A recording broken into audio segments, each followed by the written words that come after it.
प्यारे विद्यार्थियों नमस्कार, जय हिंद, वंदे मातरम। स्वागत है आप सभी का आपके अपने चैनल गोल्डन पाठशाला में।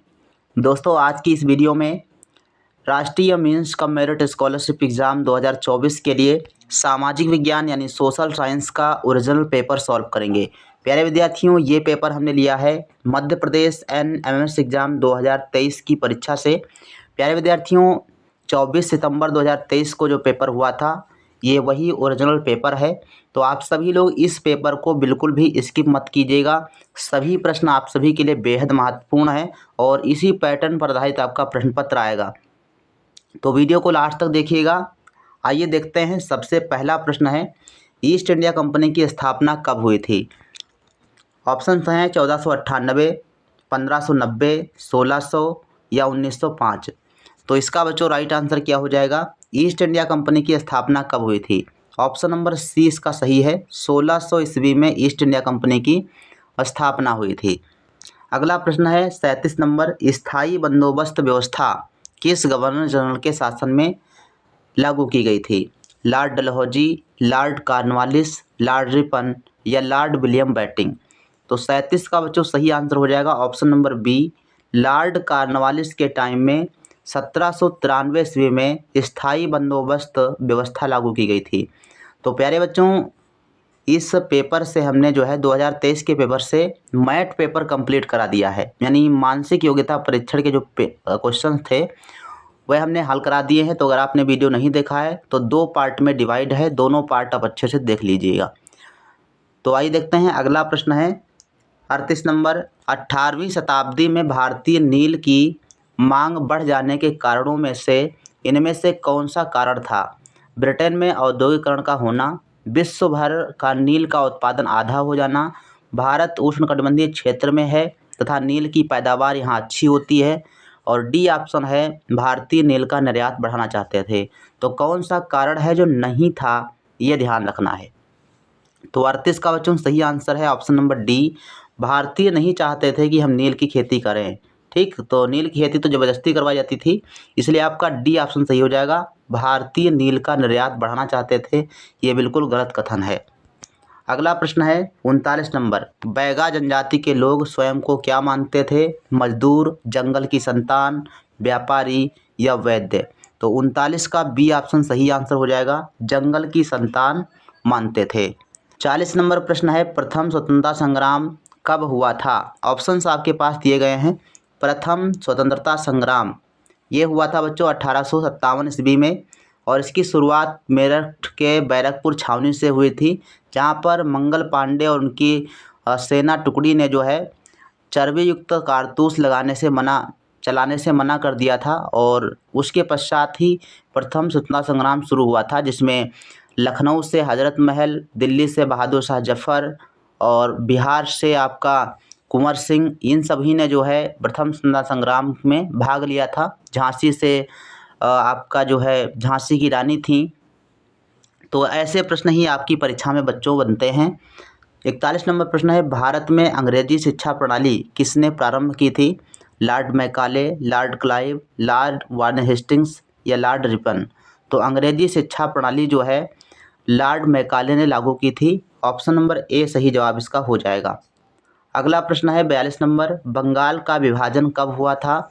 1911, 1920, 1919 या 1905। तो 1905 में बंगाल का विभाजन हुआ था। अगला प्रश्न है 43 नंबर, शांति निकेतन की स्थापना किसने की थी? महात्मा ज्योतिबा फूले, इन्होंने सत्य शोधक समाज की स्थापना की थी और गुलामगिरी नामक पुस्तक लिखी थी। रविन्द्रनाथ टैगोर ने शांति निकेतन की स्थापना की थी। ऑप्शन नंबर बी सही जवाब है। स्वामी विवेकानंद ने रामकृष्ण मिशन की स्थापना की थी और दयानंद सरस्वती ने आर्य समाज की स्थापना की थी। ब्रह्म समाज की स्थापना किसने की थी? आप सभी लोग कमेंट सेक्शन में लिखिएगा। अगला प्रश्न है 44 नंबर, निम्नलिखित युग्मों को सुमेलित कर सही विकल्प चुनिए। तो यहाँ पर जो है रचनाकारों के नाम दिए गए हैं। तो कबीर ने लिखा था बीजक, गुरु नानक ने गुरु ग्रंथ साहिब, और सूरदास का सूरसागर, तुलसीदास का रामचरितमानस। तो इस हिसाब से अगर हम मिलाएंगे तो ए का चौथा हो जाएगा और ए का चौथा आपका सी ऑप्शन में दिया गया है। तो राइट आंसर आपका सी ऑप्शन हो जाएगा।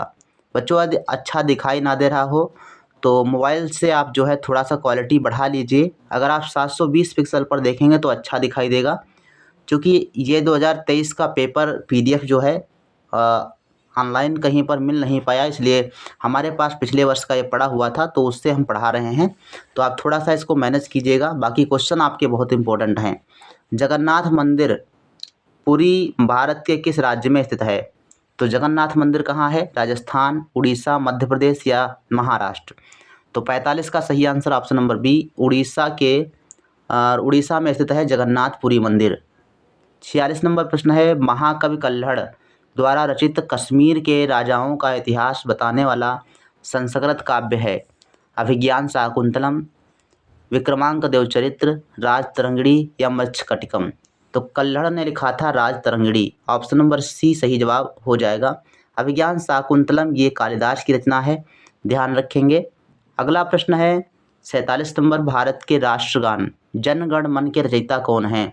तो रविन्द्रनाथ टैगोर आप सभी को मालूम है, और बंकिम चंद्र चटर्जी ने इसने जो है राष्ट्रगीत लिखा था वंदे मातरम। 48 नंबर प्रश्न है, पृथ्वी की ठोस परपटी या कठोर ऊपरी परत को क्या कहते हैं? वायुमंडल, स्थलमंडल, जैवमंडल या फिर जलमंडल? तो ऑप्शन नंबर सी सही है। स्थलमंडल जो है कहलाता है ठोस परपटी जिस पर हम लोग रहते हैं। तो 48 का सी ऑप्शन सही हो जाएगा। 49 नंबर प्रश्न है, निम्नलिखित युग्मों को सुमेलित कर सही विकल्प का चयन कीजिए। यहाँ पर जो है पहले आपको मिलान करना है। तो तापमापी क्या हो जाएगा? तापमापक हो जाएगा। तापमान मापने वाला तापमापी। बैरोमीटर वायुदाब मापक होता है। रेन गेज वर्षा मापी होता है। वात दिग्दर्शी ये आपका होता है पवन की दिशा मापता है। तो इस हिसाब से मिलान कीजिए तो ए का हो जाएगा तीसरा, और ए का तीसरा केवल बी ऑप्शन में दिया गया है। तो अगर मिलान करने में केवल आपको ए का ही पता है तब भी आप आंसर बना लेंगे।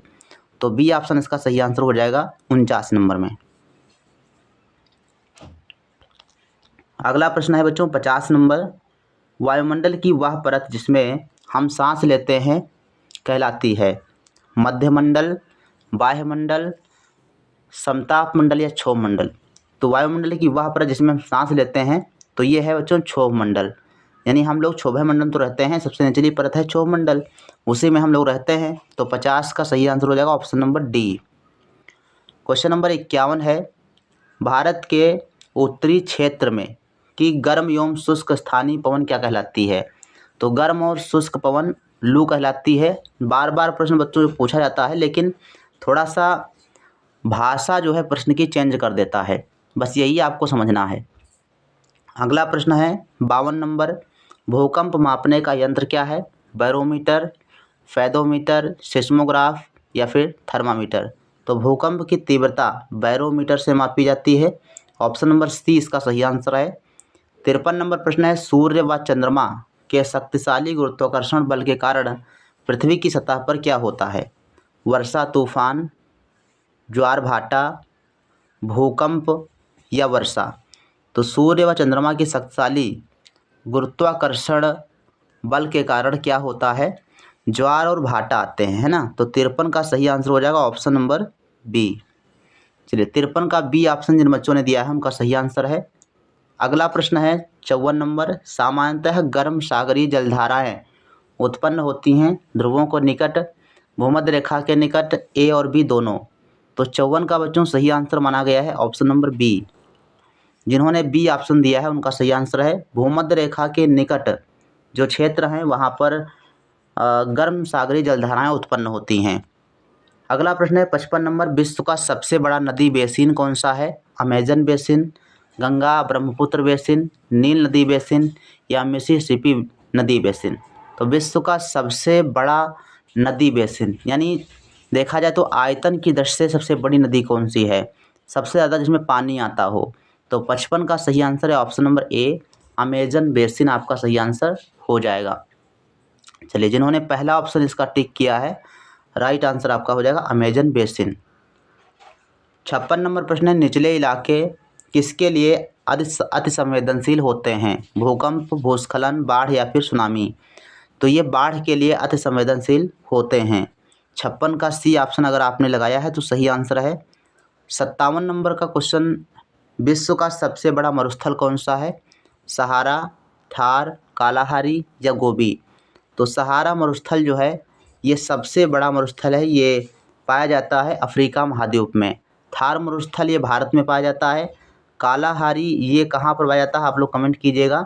और गोबी एशिया महाद्वीप का एक मरुस्थल है। अगला प्रश्न है 58 नंबर, निम्नलिखित में से कौन सा कथन प्रकृति के संरक्षण के अनुकूल नहीं है? जो नहीं है उसको बताना है। पौधे लगाना प्रकृति के अनुकूल है। नल को उपयोग करने के बाद तुरंत बंद करना ये भी अनुकूल है। खरीदारी के पश्चात पॉली बैग को फिर से उपयोग करना। कक्षा से निकलने के पश्चात बिजली के उपकरण को बंद कर देना। तो 58 का बच्चों सही आंसर हो जाएगा ऑप्शन नंबर सी।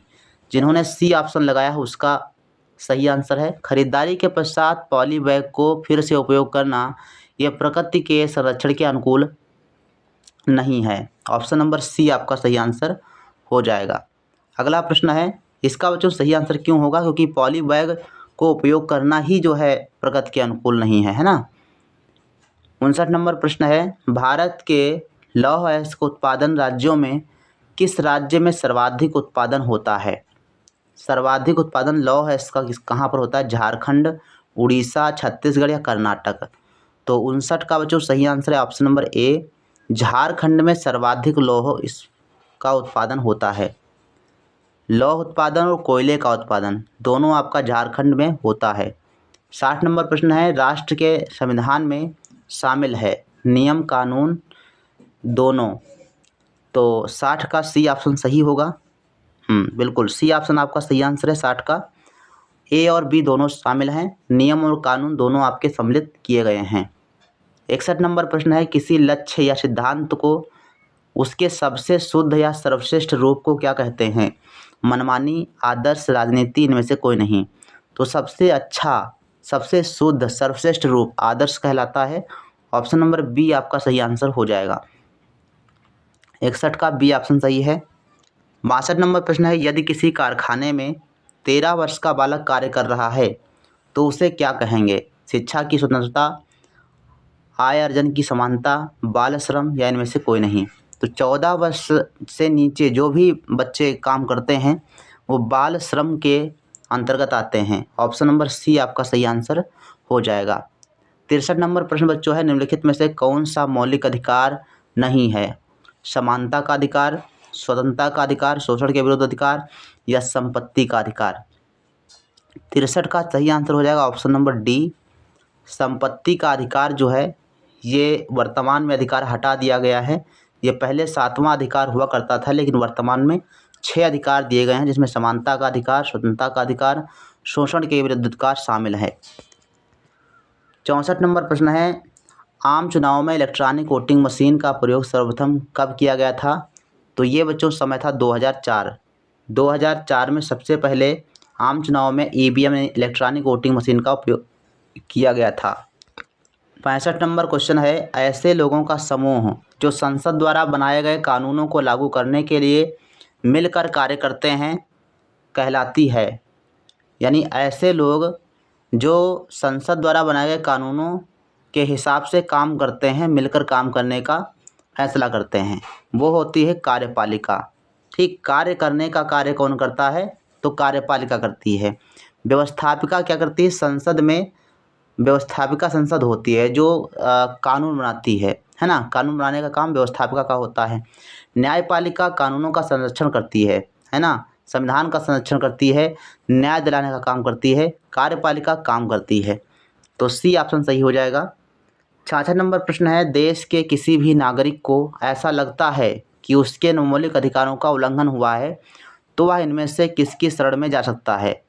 तो न्यायालय की शरण में जा सकता है। ऑप्शन नंबर सी आपका सही आंसर हो जाएगा। अगला प्रश्न है 67 नंबर, निम्न में से कौन सा जल संबंधी रोग है? हैजा, आई फ्लू, प्लेग या चेचक? तो जल संबंधी रोग है हैजा। ऑप्शन नंबर ए इसका सही है, यानी प्रदूषित जल से हैजा नामक बीमारी होती है। अगला प्रश्न है 68 नंबर, जन सुविधाओं के लिए सरकार को धन कहाँ से प्राप्त होता है? लोगों से वसूला गया आयकर, लोगों से वसूला गया जुर्माना, लोगों से वसूले गए अन्य कर, उपरोक्त सभी। तो 68 का डी ऑप्शन सही हो जाएगा। इन सभी के द्वारा सरकार को आमदनी होती है। 69 नंबर प्रश्न है, बाल श्रम के विरुद्ध कानून लागू किया गया था 2005, 2006, 2013, 2009। तो बाल श्रम के विरुद्ध कानून बनाया गया था 2006 में। तो 69 का राइट आंसर हो जाएगा ऑप्शन नंबर बी। 70 नंबर प्रश्न है, मध्य प्रदेश में किस नदी के तट पर कुंभ मेला लगता है। अब ये प्रश्न हमने बच्चों किसी वीडियो में पूछा था आप सभी से, लेकिन एक दो बच्चों ने कमेंट किया तो बहुत अच्छा लगा कि हाँ उनको पता है। तो मध्य प्रदेश में जो कुंभ मेला लगता है वो उज्जैन में लगता है, और उज्जैन है क्षिप्रा नदी के किनारे। तो इसका सही आंसर हो जाएगा ऑप्शन नंबर डी। तो क्षिप्रा नदी के किनारे जो है कुंभ मेला लगता है। जैसे उत्तर प्रदेश में कुंभ मेला प्रयागराज में लगता है, जो है संगम पर, गंगा यमुना नदी के संगम पर। सेम उसी प्रकार से क्षिप्रा नदी के तट पर उज्जैन है, और उज्जैन में कुंभ मेला लगता है। तो ये बच्चों आपके रहे 35 प्रश्न सामाजिक विज्ञान के, और ये 2023 का जो है प्रश्न पत्र था। तो अगर आपने इस वीडियो को स्किप नहीं किया है तो गारंटी है यहाँ से आपके 4-5 प्रश्न सेम टू सेम आने वाले हैं। तो इसको आप ज़रूर पूरा तैयार कीजिए। जो भी प्रश्न आपको नहीं आता हो तो उसको आप लिख लीजिए, और जैसे ही पेपर आपका आएगा एक दिन पहले उसको रिवाइज कर लीजिएगा। तो ये बच्चों प्रश्न पत्र था। मिलते हैं फिर नेक्स्ट वीडियो में, लाइव क्लास में ज़रूर जुड़िएगा। तब तक के लिए धन्यवाद। जय हिंद, वंदे मातरम।